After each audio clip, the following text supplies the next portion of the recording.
Hello, everyone. Welcome back to the second half of our morning with the Charleston in-between on publishing integrity. I am happy to introduce our next speaker, Martin Delahunty, who is Company Director of Inspiring STEM Technologies, or Inspiring STEM Consulting. I'm sorry, Martin. Martin is a highly experienced, commercially focused, and innovative senior academic publishing executive with global experience gained from working with private and public STM publishing companies. He's a former global director, Nature Partner Journals, past secretary for the International Society of Medical Publication Professionals, and a special interest group member for the European Medical Writers Association.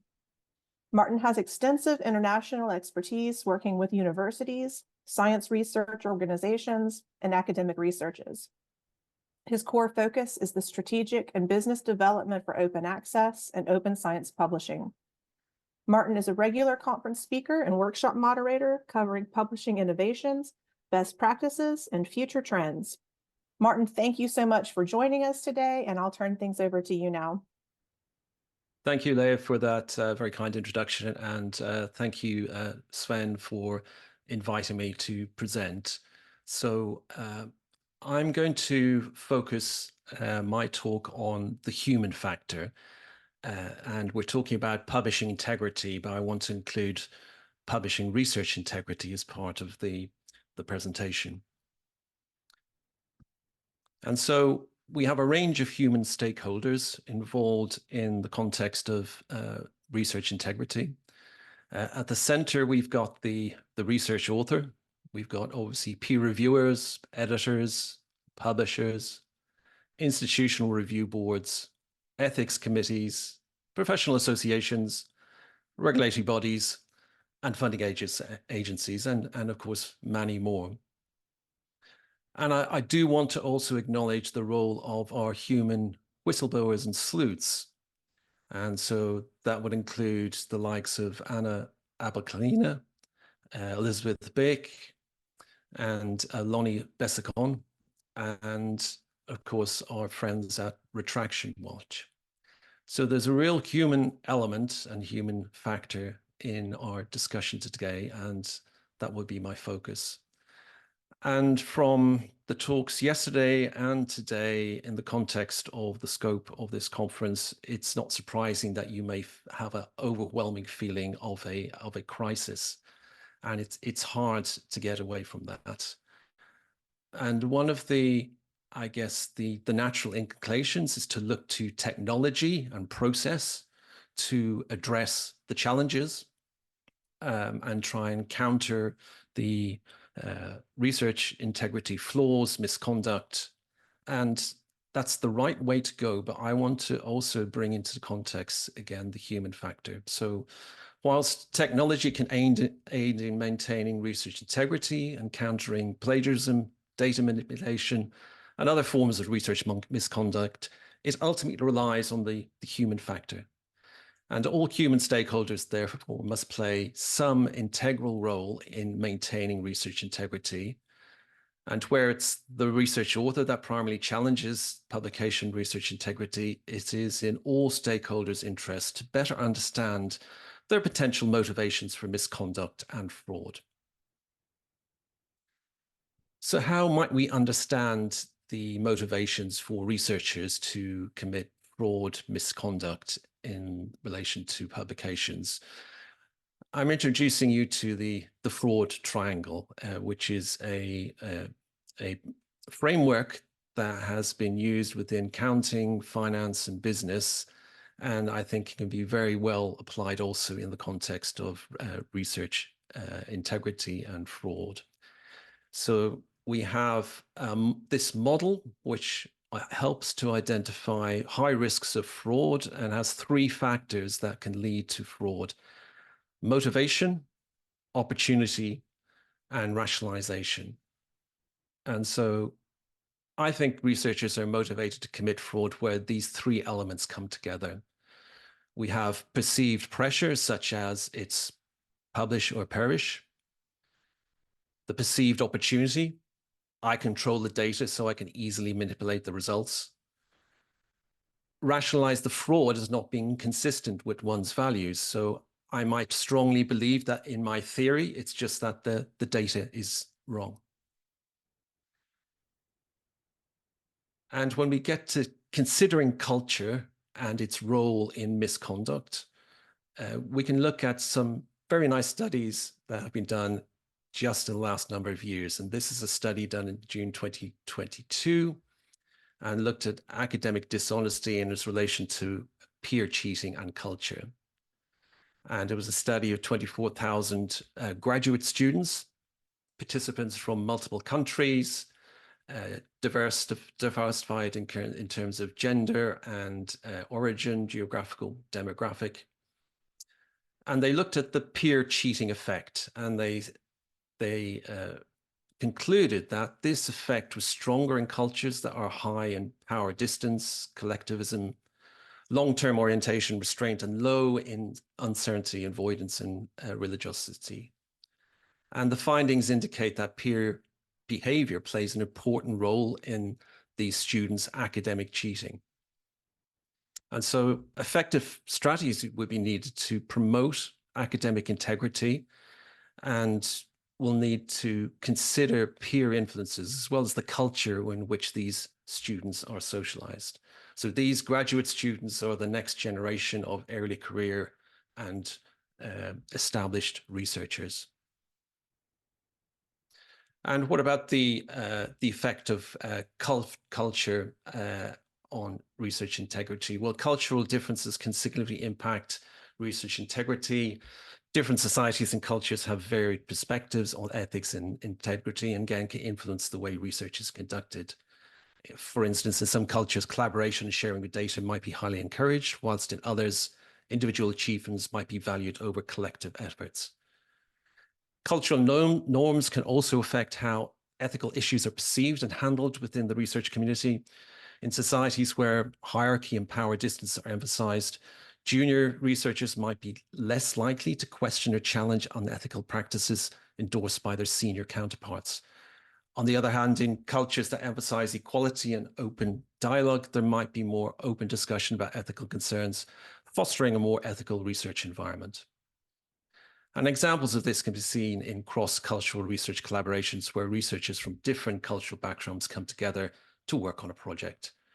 And researchers, again, bring with them cultural norms and values, which can result in both challenges and opportunities. Cultural differences and attitudes towards data sharing could lead to disagreements and conflicts. However, it can also lead to a richer understanding and a better approach to research integrity as researchers learn from each other and adapt their practices to uphold the highest ethical standards. And of course, we should acknowledge the role of personal values playing a critical role in maintaining research integrity. Researchers who hold strong ethical values are clearly less likely to engage in unethical research practices such as data manipulation, fabrication, or plagiarism. They are more likely to report their findings accurately and transparently, thereby contributing to the overall integrity of the research field.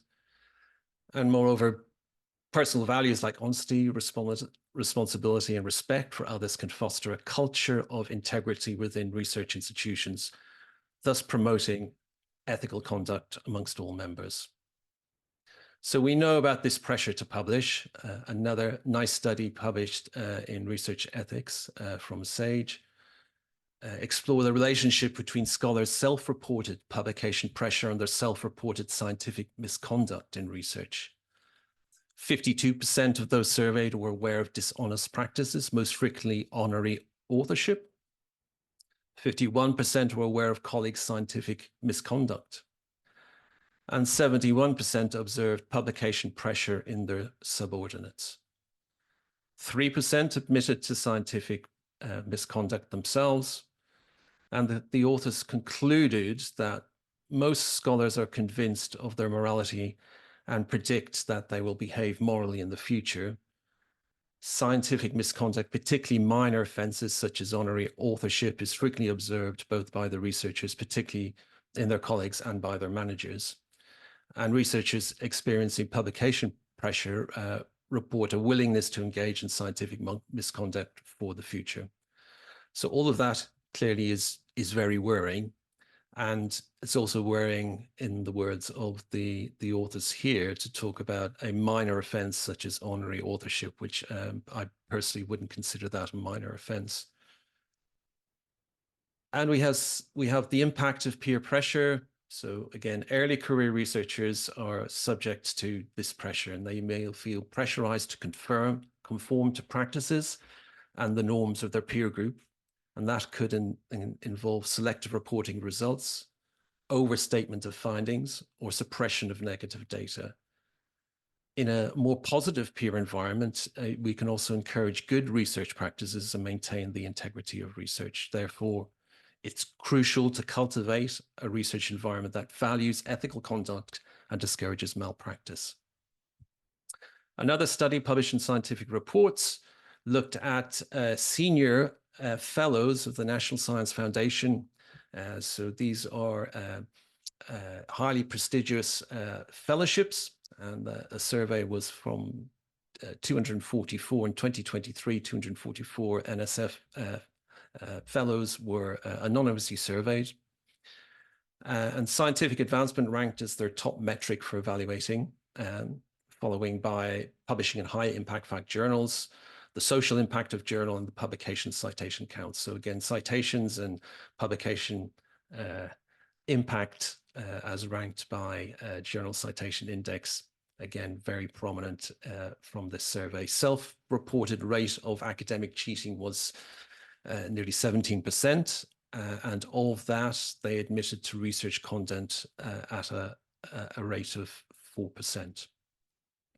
31% reported direct knowledge of graduate peers cheating, and 12% have knowledge of research misconduct by colleagues. Only 31% that they would actually report suspected misconduct. So this in itself raises another challenge in relation to whistleblowers within academic research institutions, whether or not they feel supported. Clearly, in the case here, these are senior fellows, they're experienced academics. Only 31% said that they would actually feel comfortable reporting misconduct. Whereas over 50% felt that mandatory ethics training left them unprepared for dealing with ethical issues. So there's a gap there between the ambition for training and the actual capability for these academics to deal with misconduct. And fellows stated academic freedom, flexible schedules, and opportunity to mentor students were the most positive aspects of academia, whereas pressures for funding, publication, and tenure were cited as the most negative aspects. And we also see variations by region. So this is a preprint in medRxiv, looking back over 10 years using Scopus data. And they looked at what they call the red flagged fake publication rate, and showed that over a 10-year period that has increased from 16 to 28%. And they've estimated that in 2020, there are over 300,000 articles within Xiaomago, within the Scopus database, that were fraudulent. And China is the biggest global contributor in this study. And this study also looked at the variances by subject. So they looked at neuroscience and medicine. And the red line here shows the percentage of red flag publications per year. The gray bars show the estimates of non-fakes. The red bars are potential fake publications, which they've extrapolated to overall articles published in these subject areas. And so it shows a relative difference between medicine and neuroscience, a slower increase in medicine versus a more rapid rise in neuroscience. So I mentioned mentorship and the value of mentorship, but the gap between the ability of mentorship currently to help researchers gain confidence in, for example, reporting misconduct. So mentorship can significantly influence the fostering of research integrity.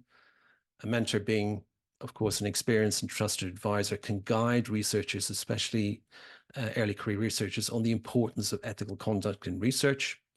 They can help instill values such as honesty, transparency, and diligence, educate on the importance of reporting all findings, including negative results, to prevent data manipulation, ensure the transparency of research.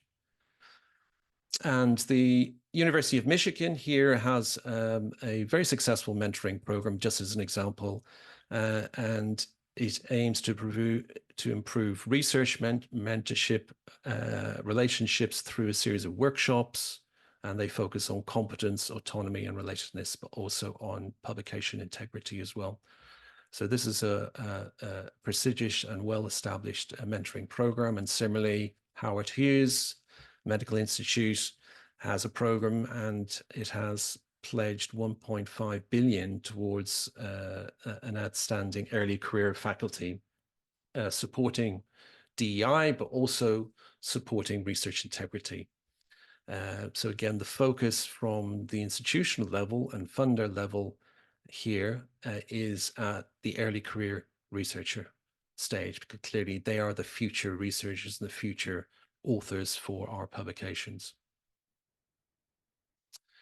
And so researchers are critical as part of the peer review process. So we know that as well as publishers. And let's think about what publishers have said about peer review. Well, and back in 2011, Michael Mabe's mission to the UK Parliament as part of the STM Association reply to the Parliament paper was that peer review is probably the most important defining characteristic of the modern academic journal. So that's what publishers have said. So what do peer reviewers think? Well, a Nature Careers survey in 2023 had the headline, "Stop the peer review treadmill, I want to get off." So clearly there's a disconnect there between the publisher rhetoric and the reality on the ground. Of course, we know about this, and we're looking at ways in which we can address this. Thank you, by the way, to Reviewer Credits for providing me with this slide. But we can see reviewers feeling overwhelmed, undervalued, reviewers declining peer review requests now 71%, because we as publishers are not actually providing articles within scope for review. So they're declining it as being outside their area of expertise.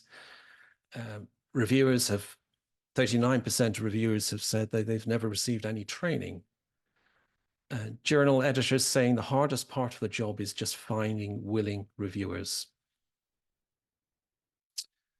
And what reviewers are asking for, again, is greater recognition, career incentives, more training, increased diversity of reviewers, and more consistently refreshed reviewer pools. Because the reviewer acceptance rate between 2020 and 2022 has dropped by nearly 14%. So again, we are seeing reviewer fatigue coming into play. And what has been very positive in just researching for this talk is looking at the number of research integrity training programs within universities themselves. UCL, University of Oxford, NT University in Singapore, again, providing very thorough and in-depth research integrity programs for early career researchers. And we have other research integrity stakeholders.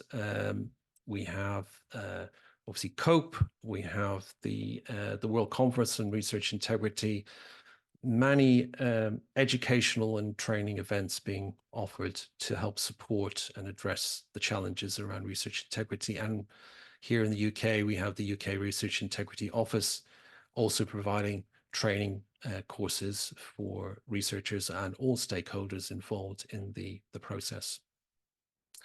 So I've focused on culture, and you've heard the term, Peter Drucker's term, culture eats strategy for breakfast. And I'm not hearing enough in the discussions around addressing fraud and misconduct and research integrity, the need to focus on culture. And so culture is created by the behaviors that you tolerate. If you tolerate bad behavior, people will learn that they can get away with it. work towards creating a culture of open and honest feedback is necessary, and we need to make sure that it goes both ways amongst all the stakeholders and between publishers and authors, for example. And change starts at the top. So, leaders, again, must be showing willingness, support, and resourcing for change, whether that's the deputy vice chancellors for research at universities or the CEOs of publishing companies. You can't expect your people to change if you're not willing to change first. And leaders need to recognize that although they have a voice around the table, they are not the voice. So there's a need to listen honestly and openly without showing impatience to other people's opinions, allow opinions to be validated then when making decisions, and take those opinions into account. And providing the forums for these open and honest discussions is incredibly important as well. So our conference over the last 2 days is one example of a forum. We need many more where we have dialogue and honest exchange to address the cultural challenge. So what would be the recommendations for all stakeholders? Well, to foster organizational cultures that value honesty, transparency, and accountability. Support for mentorship programs for early career researchers. I would certainly like to see more being done by publishers, and particularly the big 5 publishers, and supporting mentorship programs directly, either those within universities or independently. Provide much more training on peer review. We are not doing enough to provide training for peer review, and hence we are seeing this fatigue within the peer reviewer pool.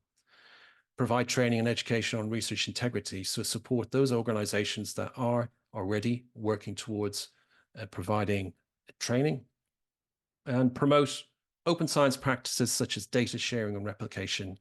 And I see the question already from David Warlock, just mentioning the need at the very onset of research for researchers to be posting methodologies, protocols, being open with early data sets to support the true open science principles. And particularly for publishers to invest and rely more significantly in people rather than technology. I know Phil Jones will come on and talk about technology and give us a great insight into technology, but my purpose here today was just to reaffirm the need to focus on people and culture. So thank you for your attention, and I will take some questions now. Thank you so much for that wonderful presentation. I do have a question to start out with. Let's see. Well, this one's a comment. It says, comment only. Thank you for taking a holistic view at the drivers of scholarly misconduct. The rhetoric of researchers only committing misconduct out of necessity and external pressures is prevalent in North America, and it ignores the many other cultural factors you've mentioned. For example, in the culture where I'm from, the overall trust in the system is so low that finding ways around the rules is viewed as ingenious and commendable rather than dishonest. So comments on that. And that's a wonderfully honest opinion to give. And we would like to hear more, particularly from diverse regions. So I've only given a snapshot of the diversity of opinions, cultures around research integrity and research practices, and some a small number of studies that I've just presented. But again, the dialogue is much more important that we're having here, where people can be open and honest and share an honest opinion, and opinion that we as publishers or universities or librarians, we're not doing enough, and where we need to be doing more, what do we need to be doing? So again, Sven asking me to talk about the human factor was good for me, because I would normally default to talking about technology. So I had a pretty deep dive over the last number of days into culture, and it just reaffirms to me that I personally haven't thought about enough about culture in relation to research integrity. Great. So another question, how do we incentivize publishers to be transparent? We talked about the incentives that are there now. There's sometimes perverse incentives. There are incentives to go around that transparency and publish fraudulently. But for the researchers, how do we incentivize publishers for transparency and institutions and researchers as well? Well, I think it's about applying pressure to publishers to do the right thing, and I think that is happening. You are seeing the pressure being applied, I think, in response to crisis management. So if we're honest, what we have seen in the last 12 or 14 months in relation to a significant number of retractions, more activity amongst our amazing sleuths and whistleblowers. Much more is coming to the surface now, and many more problems to be addressed. So I think that pressure clearly has had a result in relation to the great presentation from Michael Streeter around what Wiley are doing, and full credit to Wiley in relation to being open and transparent about what they're doing, because it's a difficult position to be in, but they have addressed it full on. You would certainly like to see other publishers doing the same. So Wiley are taking a leadership position in doing things differently and addressing the problem, being honest about the problem. I've been to a conference previously where a number of publishers had presented around retractions and the number of retractions, and a publisher who I won't name who said we're actually in a really good position because we haven't had any retractions in the last number of years. Now that is clearly open to the suggestion that you're not doing your job, because everybody is being affected. No publisher is unaffected by this. And John Chen, again, gave a great presentation from a small publisher's point of view, and how they are in a fantastic way addressing the challenge and being open and transparent about how they're addressing a challenge. But for a publisher to say, we don't have any retractions, means you're not doing your job. Actually, I think, in the league table of, good scientific research, publishing research integrity, is the more retractions you have, the better publisher you are in just identifying fraud. Identify retractions, retract quickly, add the correct annotation and note to the retraction so that you cover the whole spectrum of retractions. And this is another challenge, is that authors are fearful of a retraction when it comes, a retraction is identified as being at the fraud end of the spectrum. It's a continuum from genuine, honest mistake to error in methodology to right down outright fraud. And so we need to be more granular in how we report retractions, so that we encourage authors to retract papers where there have been honest mistakes, and then to better identify those that are pure fraud. I attended the Lieber annual meeting last year in July, and their closing plenary session was from Lex Bouter. I'm probably massacring his last name, but at that time, that was last July, he was talking about the rising crisis and fraud, and he emphasized the need for mentorship that you've talked about, but noted that it's from his perspective, it was adding workload to already overburdened faculty or staff or researchers, that it was, it was necessary and it was good, and you want to mentor your junior colleagues and fellows, but you're under all this pressure yourself, and then you've got the added workload of mentoring. So it's wonderful to see other institutions coming alongside to have these training programs. But what are your comments and thoughts on building that mentorship really into the fabric of research and institutions? I would like to see publishers investing in mentor programs within universities and research institutes, and actually supporting that. So clearly the commercial publishers are in a position to afford that, and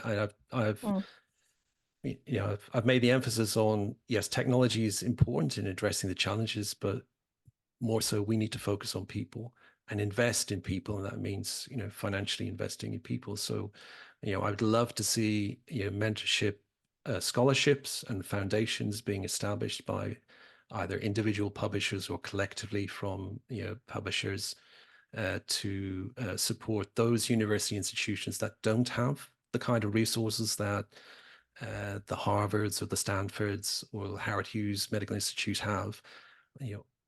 The multitude of other institutions that would like to do similar but don't have the funding to do so. And as you say, those researchers that are in a great position to be a mentor, they're going to be typically doing it alongside their day job. If that was a full-time position as a mentor, and to recognize the importance of mentoring in addressing the challenges around research integrity, that needs funding. And I'd like to see publishers putting more funding into those areas. Great. Thank you very much. There's one more question in the chat, but we are running up against Phil's presentation time. So perhaps, Martin, we can take a look at that and answer Anne in the chat by text. And with that, I'll turn things over to Sven and Phil and say thank you so much, Martin, for your presentation. Thank you, Lee.